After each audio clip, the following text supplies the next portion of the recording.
Hey, welcome back to the channel, everybody. So today I wanted to put together a quick guide for the new Way of the Winter scenario to help you survive in the cold when you first touch down. We'll go over where you should start, what you should bring over, how to stay warm, and everything else that you're going to need to know. So to start off, the first thing that you're going to have to choose when you come into the game is going to be where to start. And they're going to give you the options between Vienna Ford on the left and the Onyx Tundra on the right. Now, they'll tell you that starting off in Vienna Ford is for experienced players, which is kind of misleading because it doesn't matter if you have experience. If you end up going over there, you're going to end up with higher level quests, and then you're going to end up having to backtrack. So to be honest, the best place to actually start is going to be Onyx Tundra. That's going to give you the smoothest path to completing all of your quests, not having to deal with the harsh environment immediately when you touch down. And it's just going to be an overall better play experience. So as far as where to land, because again, you're going to get dropped off into the sky, I do recommend coming up to this upper part. However, you can also jump down to this town, the Ice House camp, and then start grabbing quests and then move out. One of the reasons why I suggest this upper area for laying down your camp is down here on these icebergs. You're going to find a lot of seals. You'll also find some polar bears around this area, so they're going to be good for gathering hide. And then I'll go over why hide is going to be important later. Another thing is down in this area, you're going to be in a polluted zone, so you'll be able to set up an acid farm if you like. And then you can see like these brown spots on the map. This is where you're going to be able to find and harvest oil. So I have an oil pump system going up here. So that's going to be my first tip, is where to start, and that's going to be jumping into Onyx Tundra. Now, once you touch down, the next thing it's going to ask you is, do you want to do simplified or do you want to do the complete, full story mode? It does not matter since this is our first time, so you can choose either or. I, by default, just pick simplified because that's usually what I choose, but it shouldn't make a difference one bit since this is going to be the first time we're completing all of these quests anyway. And you can see here, if I hit J and I go into my tasks, I have completed everything except for apparently these two, which just popped up on my screen. I did have everything completed as of yesterday, but it seems like two didn't register for whatever reason, so now I have two more missions that I need to complete. But essentially, I've been here for a long time. I've completed everything. I've explored everything. Just to give you like my overall thoughts so far, I absolutely love this. I was afraid that it wouldn't be as good as the previous map, and I was honestly blown away. The areas are so much bigger, so much better. There's loot like literally everywhere. There's not going to be a such thing as a Blackfell run anymore, because anything you do is basically a Blackfell run. So I was very excited. For you that are already playing this scenario, let me know what you think of it, because other than a few bugs and stuff that I've encountered over the hours and hours of playing, completing all the quests, like there was one quest that I just couldn't complete because I started it in an odd, but then they went ahead and did an update and then I was able to complete it. So besides like those little things, I definitely have to say that I'd give it like a 9 out of 10. It's been really nice. So moving on, the next thing once you touch down is you're going to have to think about what you want to bring over. Now, I've mentioned this in other videos and I think it still holds true. One of the first things that you want to definitely bring over is going to be your drill. So you'll notice that it is much quicker when you have a drill, so you'll be able to like tear right through things. The other thing that's different about this map is, in order to make the entire world more playable, they actually have all of the nodes that you can get everywhere. So you can find tungsten in the early leveling areas.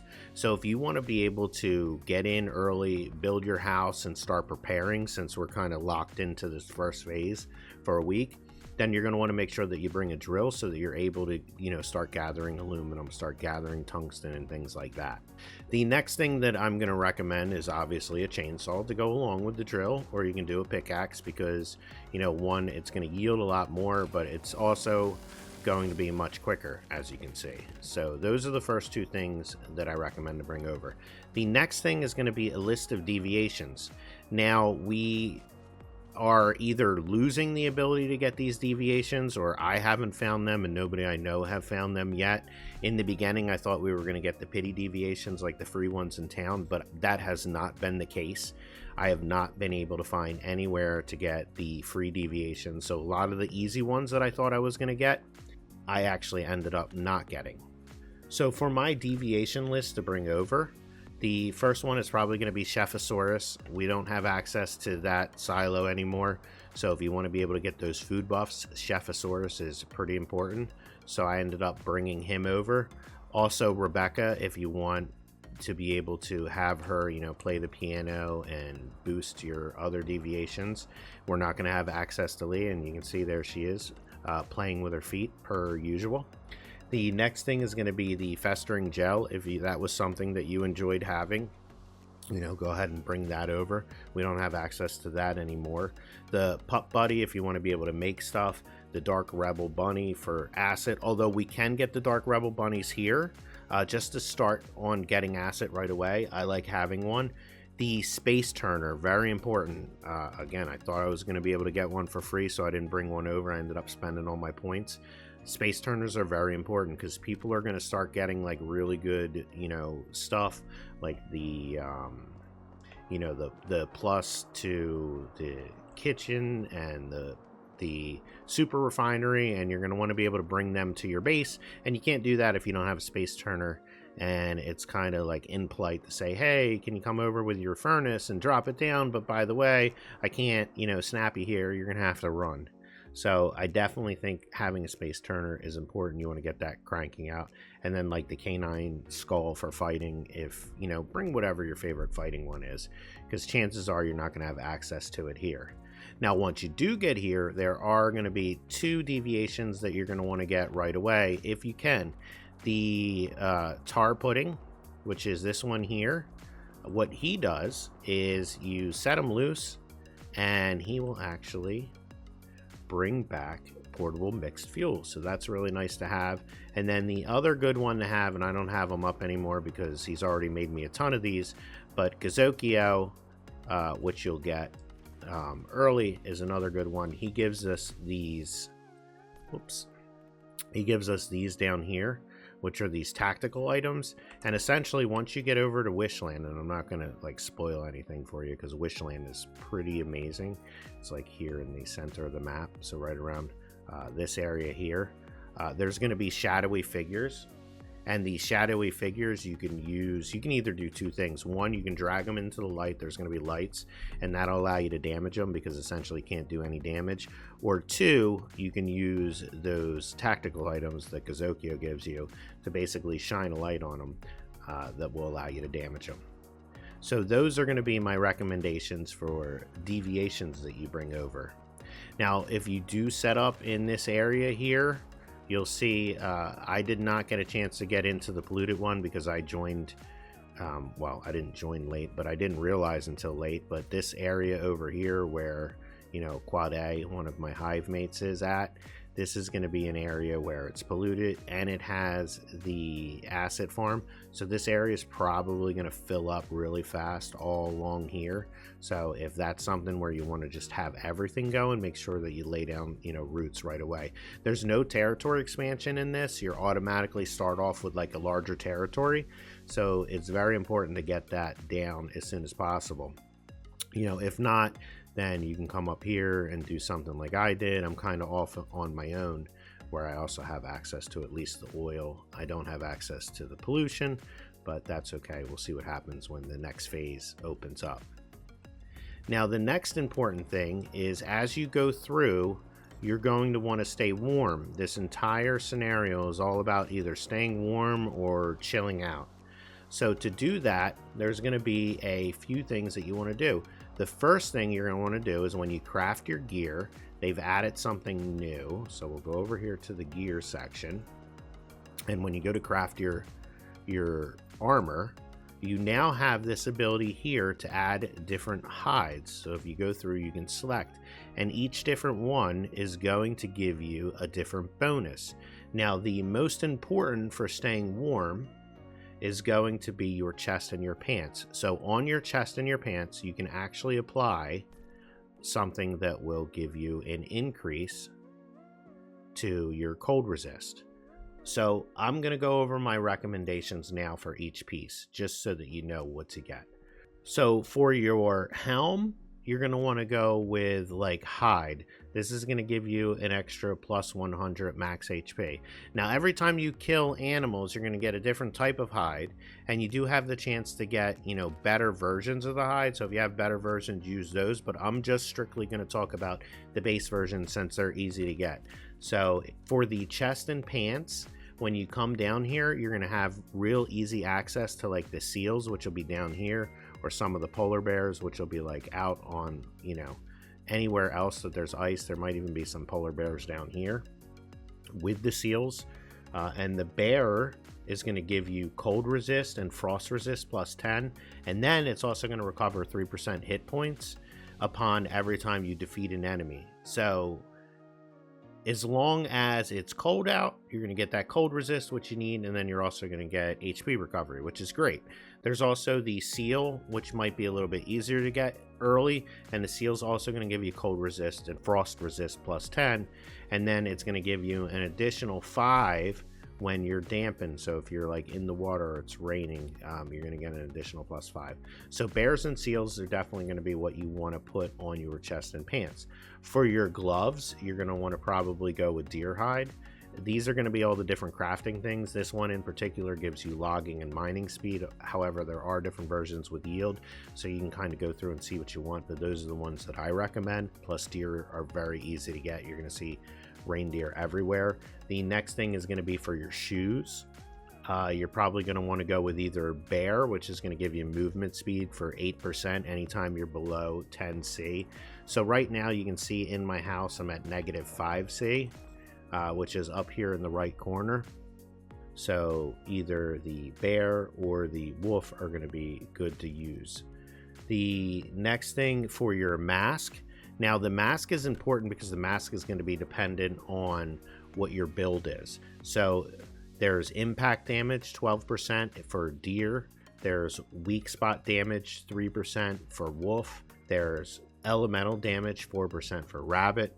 There's status damage 4% for wool. And then if you're doing the new Frost Vortex build with like the Anabasis, which a lot of people are doing because it's a really fun build, you can do frost damage 5% with bear. So that's going to be the first thing. So when you make your gear, make sure that you go out, kill those animals, get the stuff that you need, craft off your first set. The next thing is going to be in your memetics. So if I click on my memetics, we now have Polar Expedition here. You're going to want to get that. That's going to give you thermium, hedium, and coldium. So essentially what's going to happen is you're going to go over and you can craft these at your tent, or you can also craft them here. So if I come in here, you're going to want to craft a thermium first. This just takes gravel. And then the thermium is going to be used to craft your hedium. So this is going to be just 20 charcoal and then your thermium. So if you craft this, it's going to end up giving you this hedium, which you keep in your backpack, and that's going to give you another plus 10 cold resist that you'll have for an hour. Now, these do not stack, so you can't like make 10 of them and be good for 10 hours. You're going to have to basically recraft it. When the hedium cools down and it's no longer usable, it will turn back into thermium, so you're not going to have to make like a bunch of thermium. So you only need one of these and then you're good to go. And then for the hedium, if you want to carry some charcoal with you, if you end up running out while you're out and about, you can just pop down a tent. As long as you have 20 charcoal on you, you can make another hedium. So that's going to give you plus 10. So right there with the 2 pieces of armor, you've got plus 20. The hedium is going to be another plus 10. So that's going to be 30 degrees. Those 3 things alone will be good enough to keep you going. You can also build a torch, which is going to give you another 5. So this is just something else that you can add onto it. If you do just those things, you'll be fine, at least in the first phase. We'll see how, it goes as things get worse. The final thing that I want to touch on is food that you find as you're traveling around. You'll find like peppers or something like this, spiked tomatoes, and essentially some of them you can eat, which are going to give you a temporary buff, so you can use those like immediately before you get into crafting your gear or anything. So if you have some food and you have that torch, you'll probably be good to go until you end up getting the bear, the seal, or the other hides that I spoke about.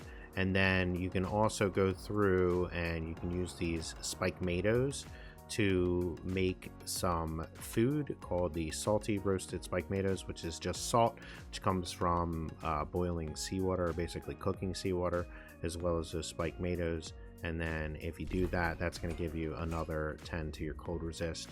So again, food is going to be the other thing.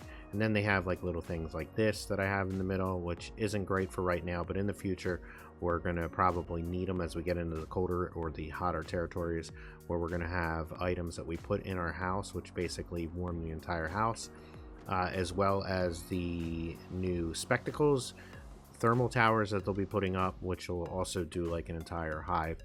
But I'll do a video next week as I get into the new phase with all of those new things, so make sure to subscribe so that you get updates for when that stuff comes out. So that right here is the video on how to survive. Hope you guys learned something from it. If you have your own tips, please leave them in the comments so I can make sure to include them in future videos.